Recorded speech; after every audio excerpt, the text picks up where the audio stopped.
Luca, where there hasn't been too much beauty is with the Azzurri, and today especially. So this is going to be the transition of the night. Sure. Just quickly, Luca, your thoughts, because listen, I think up until today, and I'm going to scrap out the Argentina game finalissima because that was a wash. Okay. They did make strides, with this experiment, right? They did show up at least. We saw some decent performances from some individual players. Today it was one of those days where from top to bottom, they didn't look into it. They didn't look like, for me, there was no spirit. The body language was not there. So for me, from top to bottom, it was a really another wash type of game. What are your thoughts about today's game? And maybe just overall on this in this window, in this international break.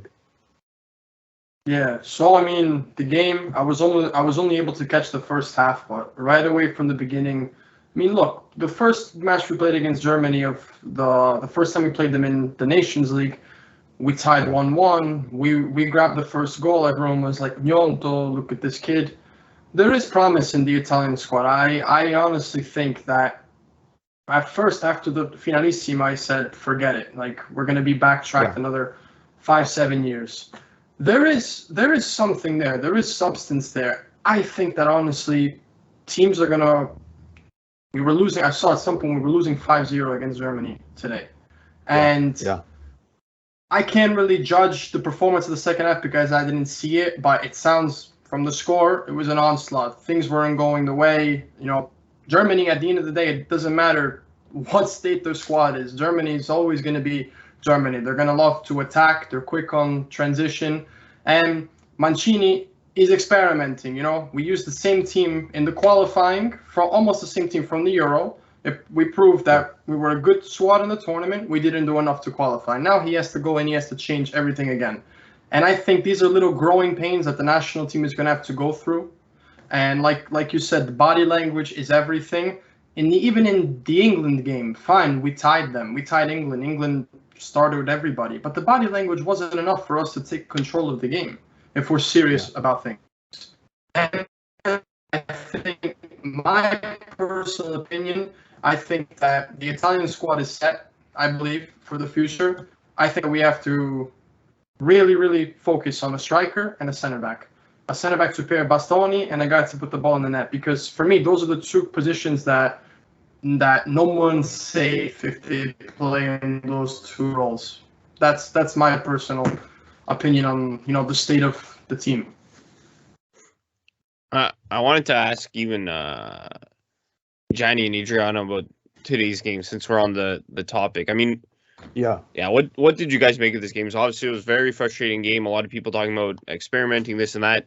I don't know how much of an experimental roster this actually is. You look at the starting lineup. Goalie Donnarumma, he's the goalie. Defense: Spinazzola, Bastoni, Mancini, Calabria. Spinazzola, Bastoni, Mancini.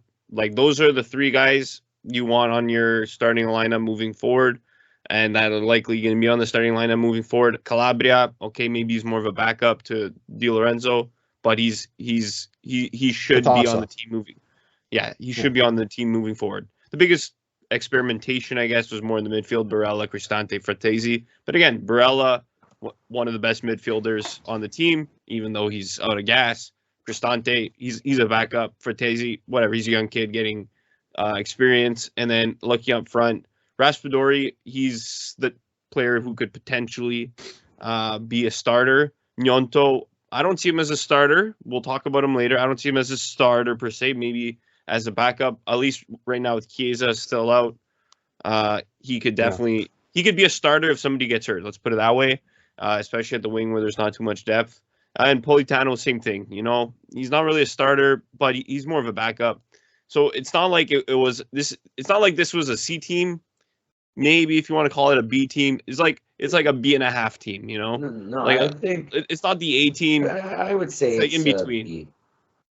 But considering the defense, like I said, that's a starting defense, and how bad they were. That was frustrating to watch. I mean, sure. I mean, like, Calabria is interchangeable with Di Lorenzo. I mean, usually Di Lorenzo is getting the nod over Calabria just this time. It's like, okay, well, we use Di Lorenzo to Calabria this game, but The middle two, for now, your only middle pairing is Bastoni and Mancini. So, yeah, there wasn't the look. Donnarumma just had a very sloppy game. But everybody else, the six up front, essentially are guys that are just not starters. They're guys, besides Barella. Sorry, I stand corrected. Besides Barella. These are guys that are fighting for a roster spot. I mean, Cristante shouldn't be he's always a bench player in my eyes. Fratesi is just being used right now because Mancini wants to see there's something there. And then the front three, Gnonto is gonna be a bench player. Politano he didn't even get a call up for the Euros, so now he's trying him out a little bit more. And Raspadori, I mean, we already talked about the striker position so much. After Immobile, the dip is too tremendous. Obviously, you're trying out different players, but I think the main culprit in this game is the formation. It's not a formation that seems to work for this team. It's we've said it before. We've spent hours and hours discussing this already. It doesn't allow the offense to strive. It's been 11 games now that no goals have come from a striker. And, past 6 haven't been played by Immobile. So you guys are trying to, not you guys. People are trying to point the finger at Immobile this, Immobile that. Guys, we're putting Raspadori up there. Gets a look. What's happening? Our goals are coming from the wings still. And coming from defenders too sometimes. It's I mean, it's not if your goal is coming from, usually it's nice when that happens when it's secondary scoring, but when it's your primary scoring, that's an issue. Yeah, it's interesting, Johnny, because sorry, go ahead. No, go, Luca, go. No, I'm saying just to touch on the striker thing. It's interesting. During the Euro, we had the squad that would give chance after chance to Immobile. Yeah. Just saying his name. I mean, I don't hate Immobile, but I get PTSD when I hear his name. It's like during the Euro we had Immobile and we had many chances for the striker. He couldn't finish them off. Now our problem isn't Immobile isn't there, and our problem isn't even the striker because it's not like he's getting chances anyway. It's like the reverse now. Lack of creativity. It's a big issue. It's a big issue when you said. The stat you mentioned before, we haven't about how many goals we've scored in a certain amount of games. It's alarming, Yeah, it's 11 games in a row now that no goals came from the striker spot. Yeah. So that's something to note, and I'm pretty sure again another stat that I had seen under Mancini, Barella is tied with Immobile for the most goals scored under his tenure. So. Goals are coming from other areas, which is fine. For me, as long as the ball goes in the back of the net, that's all that counts. But when you want your attackers to be more involved, for us, going down, for the Azzurri, going down into the final third, still lacking that killer instinct in that final third, is still an issue to today. We're talking now, June 14th, 2022, So this is a year after the Euro.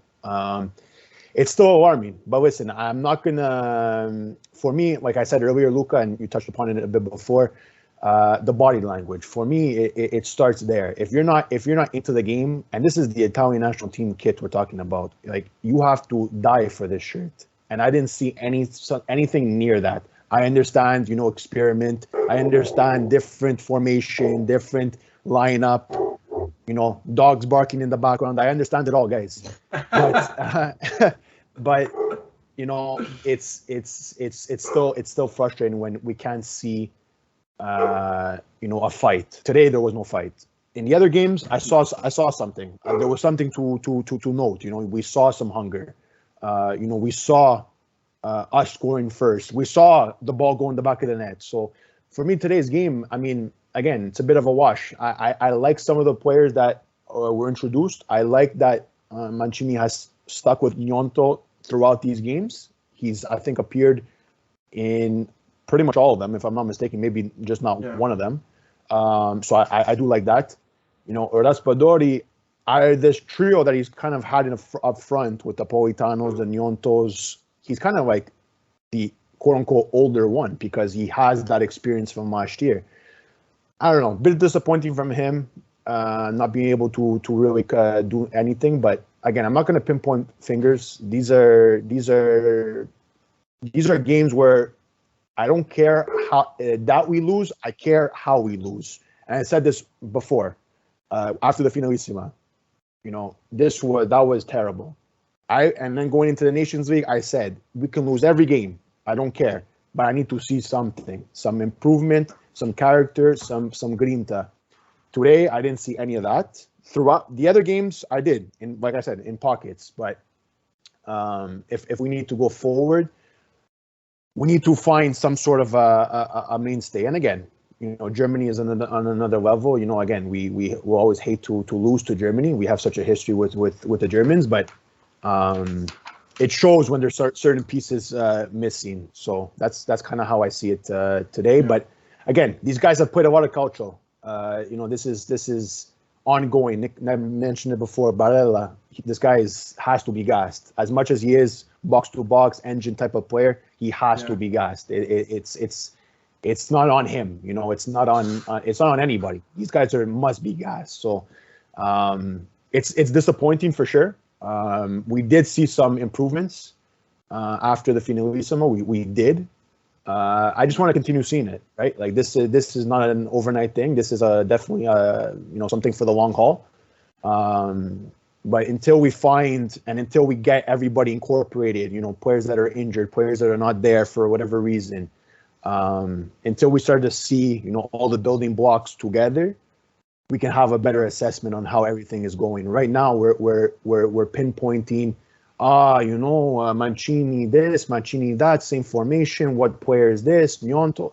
Like, we don't have the full view yet, in my opinion. I've saw some bright spots. Don't get me wrong. Like you said in the defense, Gatti against England. I think he had a good game. I liked what he brought.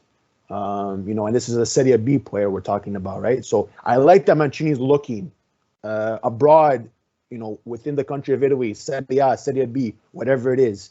I do like these things, but again, it's got to continue. It's got to continue, and I just need, or I sound selfish, but we need as Italian Americans, Italian Canadians, Italians wherever, we need to see that hunger and that spirit and that Italian spirit that we're so used to seeing with the national team. Yeah, for me, like real quick, the person that embodied that for us was obviously Chiellini. He was the guy that he was the banner, like the symbolism. And heading into this new generation, someone's going to have to go and carry that torch for him. And, given the state of our national team and how we are, you really feel, not just because it's Chiesa, not because he plays for Juventus, not because he's a forward, the energy that player brings. Because Juve, Chiesa got hurt.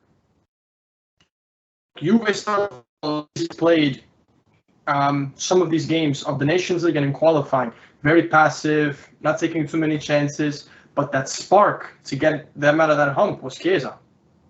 Yeah. And it's like a lot of these, it can't just be him. A lot of these players have to go and step it up. Pellegrini has stepped it up. Pellegrini, I like him in the national team. He's grown a lot in Roma.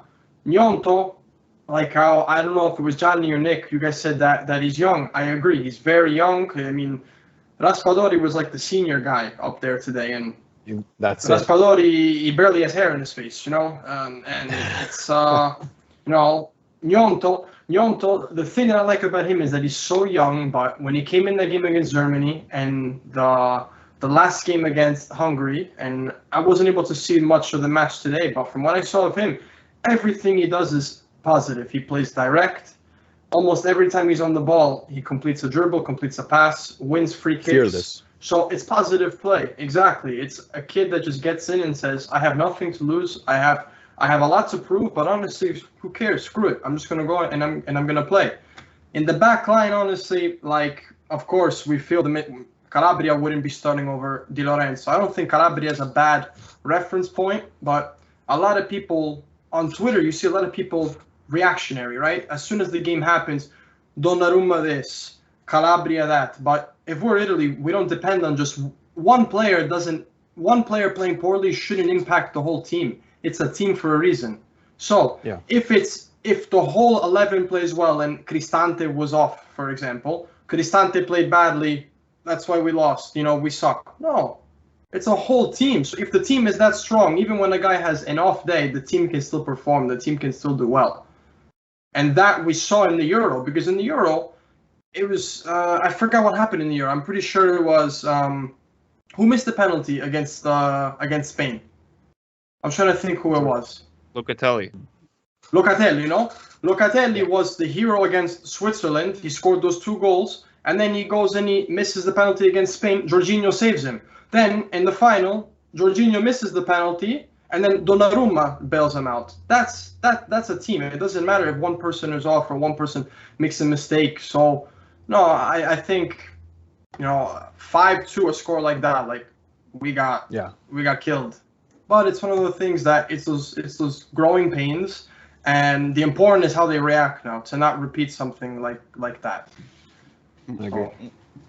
One thing I'll say is that these games do count towards the FIFA rankings, right? And they do have a higher weighting than just a standard friendly. Obviously, not as much of a weighting as playing in the Euros or playing in the World Cup, but they do have a weighting, and this could potentially cost Italy come Euro 2024 qualifying and FIFA World Cup 2026 qualifying, depending on the pot they're in, this and that. So, look, you want them to win. Ever since the Euros, they have 3 wins. 3 wins against Lithuania, 4 wins, sorry. Lithuania, Belgium in pretty much a friendly game, 3rd place in the Nations League. A friendly game against Turkey, and then 2-1 against Hungary. So, it'd be nice. You got to find like an equilibrium, I guess. And they do have 2 more games in the Nations League come September. Then I don't know what the whole schedule is going to be. I don't know if they're going to be playing like friendlies before the World Cup against World Cup teams. I don't know what that's going to be like. We'll see. But like Euro 2024. The group is still wide open, by the way, guys. Huh? Yeah. Just to say. Yeah. They could get relegated. England lost 4-0. Yeah. That's it. Right? I couldn't believe that.